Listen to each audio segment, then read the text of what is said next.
नमस्कार दोस्तों, स्वागत है आपका आपके अपने YouTube channel Bihar blind student help में। दोस्तों, आज के होम साइंस एपिसोड में अध्याय 5 जिसका नाम है पाचन तंत्र या पाचन संस्थान एक पार्ट 2 को सुनेंगे। प्यारे दोस्तों, इस वीडियो में बताए गए सभी जानकारी एवं तथ्यों को ध्यान से सुने। अगर हो सके तो उन्हें नोट भी कर सकते हैं ताकि परीक्षा के समय आपके सामने प्रश्नों का पर्याप्त संग्रह हो जाएंगे, जिससे आपको रिवीजन करने में मददगार साबित होगा।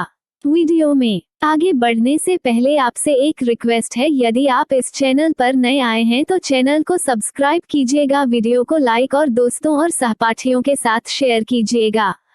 अपनी कीमती राय कमेंट में जरूर लिखिएगा। आगे इस चैनल पर किस तरह का कंटेंट देखना पसंद करेंगे, क्योंकि इस चैनल पर इसी तरह के से इन्फॉर्मेटिव हेल्पफुल वीडियो लाया जाएगा आने वाले समय में और भी यूनिक होने वाला है, इसलिए आप इस चैनल से जुड़े रहें। आइए दोस्तों, सुनते हैं मीनाक्षी मैम से। अगला टॉपिक है पाचन प्रणाली के अंग, organs of the digestive system. सबसे पहले मुंह, माउथ। मुंह चेहरे का मुख्य द्वार है, इसी के द्वारा भोजन पाचन प्रणाली में प्रवेश पाता है। मुंह के अंदर के ऊपर वाले हिस्से को तालु, पैलेट, PALATE, तालु कहते हैं और अगल बगल वाले भाग को गाल कहते हैं। इसके नीचे वाले भाग में जीभ यानी कि टंग होती है, TONGUE, जीभ होती है। मुंह का काम भोजन को पचने के उपयुक्त बनाना है। इसके अंदर यांत्रिक और रासायनिक दोनों प्रकार की क्रियाएं संपन्न होती हैं। इनके अतिरिक्त मुंह जीभ द्वारा स्वाद की पहचान भी करता है। मुंह में 32 दांत हैं, 16 ऊपर और 16 नीचे। जब मुंह बंद रहता है तो दांत पास पास आ जाते हैं। मुंह का संबंध गले से है। गले के दोनों ओर 2 ग्रंथियां हैं जिन्हें अंग्रेजी में टॉन्सिल, TONSIL, टॉन्सिल्स कहते हैं। मुंह और कंठ के बीच तालु का कोमल भाग फैला हुआ है। तालु के कोमल भाग को soft palate, SOFT soft, PALATE palate कहते हैं।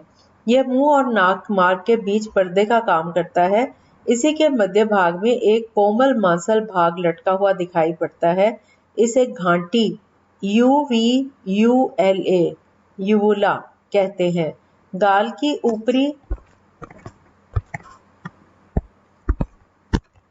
सतह एक विशेष प्रकार की श्लैष्मिक कला द्वारा आच्छादित रहती है।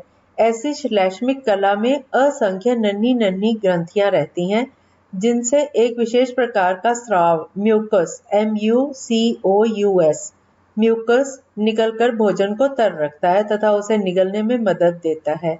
इसका एक चित्र बना हुआ है। ये दांतों की ऊपर की पंक्ति है। इसमें जो बिल्कुल सेंटर में दांत आते हैं, जो हमें सामने के दांत होते हैं, उन्हें कर्तन दांत कहते हैं। वो काटने का काम करते हैं। कोई खाना हम खाते हैं तो उसको काटता है। और जो सेंटर से एक तरफ जाते हुए भेदक दांत और उसके बाद अम्र चर्वणक, ये दाढ़ होती है, उसको बोलते हैं। और लास्ट वाली जो 2 दाढ़ें, इनको अमृत चवर्णक कहते हैं।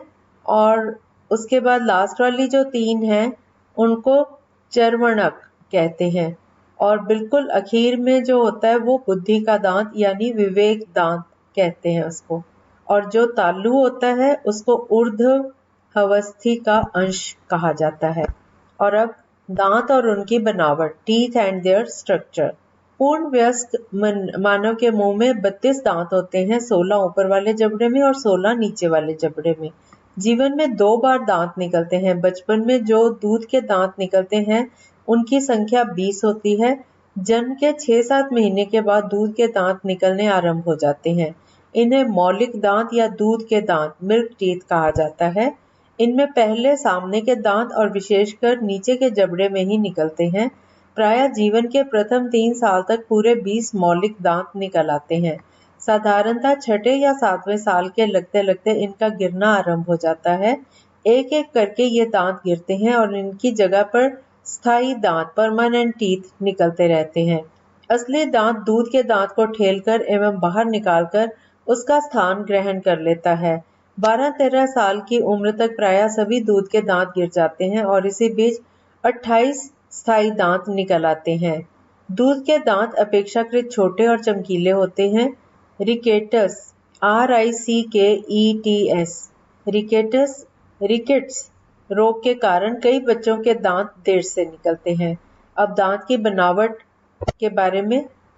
सभी दांतों की आकृति एक जैसी नहीं होती। काम के भेद से इनकी बाहरी बनावट में भी भेद है। इनका काम है भोजन को काटना, फाड़ना, कुचलना और चबाना। काटने वाले दांत चपटे होते हैं। ऐसे दांत नीचे और ऊपर वाले जबड़ों के सामने की तरफ चार चार हैं। ऐसे दांतों को कर्तन दांत, इंसिजर्स, INCISORS, इंसिजर्स यानी कर्तन दांत कहते हैं। इन दांतों के बाद दोनों जबड़ों में एक एक नुकीले दांत हैं। ये भेदक यानी इनको इंग्लिश में कैनाइन, CANINE या फाड़ने वाले दांत हैं। मांसाहारी जानवरों में ये बहुत नुकीले और लंबे होते हैं। इनके दोनों तरफ दो दो अग्रचर्मणक प्रीमोलर्स या कुचलने वाले दांत हैं। इन दांतों को प्रीमोलर्स कहते हैं, PREMOLARS। और इन दांतों के पीछे तीन तीन चबाने वाले दांत या चर्वणक, मोलर्स, MOLARS, मोलर्स कहा जाता है। और इसके बाद 32 दांतों में अंत के चार दांतों को विवेक दांत, विजडम टीथ कहते हैं। ये प्रायः 18 वर्ष की उम्र के बाद ही निकलते हैं। और उसके बाद दांतों के 3 भाग होते हैं। बाहरी आकृति के विचार से दांत के अग्रलिखित 3 भाग हैं। चोटी यानी क्राउन, CROWN, ग्रीवा यानी नेक, NECK नेक, और जड़ यानी फैंग्स, FANGS। मसूड़े के ऊपर निकले हुए भागों को चोटी कहते हैं। दांतों का बीच वाला पतला भाग ग्रीवा और इसका वह भाग जो मसूड़े के अंदर रहता है जड़ या मूल कहलाता है। काटने वाले और फाड़ने वाले दांतों में एक ही जड़ होती है। कुचलने वाले दांतों में 2-2 और चबाने वाले में 3-3 जड़ें होती हैं। दांतों की जड़ सीमेंट जैसे एक कड़े पदार्थ के सहारे जबड़ों में जड़ी रहती है। और अब दांतों की बनावट। दांतों की जो सतह है वह एक कड़े और सफेद पदार्थ की बनी होती है। इसे एनेमल, ENAMEL, एनेमल कहते हैं। एनेमल विशेषकर दांत की चोटी वाले भाग में अधिक पाया जाता है। अन्य भागों की तुलना में इसी भाग में एनेमल की सतह मोटी रहती है। एनेमल जैसी कोई दूसरी कड़ी वस्तु हमारे शरीर में नहीं है। इसके नीचे के पदार्थ को रुदिन, डेंटाइन, DENTINE, डेंटाइन कहते हैं। यह भी अस्थि जैसा ही कड़ा पदार्थ है, लेकिन अस्थि की अपेक्षा यह अधिक कड़ा और कुछ पीले रंग का होता है। दांत पूर्णतः ठोस नहीं होते बल्कि खोखले होते हैं। दांत के खोखले भाग को दंत कोष्ठ, pulp chamber, PULP, pulp, CHAMBER, chamber कहते हैं। इस भाग में मज्जा जैसा पदार्थ भरा रहता है जिसे पल्प, PULP, पल्प कहते हैं। पल्प में रक्त की बारीक बारीक नलियां, स्नायु सूत्र, सौत्रिक तंतु और कई प्रकार की कोशिकाएं पाई जाती हैं। दांत की जड़ों के नुकीले भाग में छिद्र होते हैं जिनसे होकर ये पदार्थ दंत कोष्ठ में आते हैं।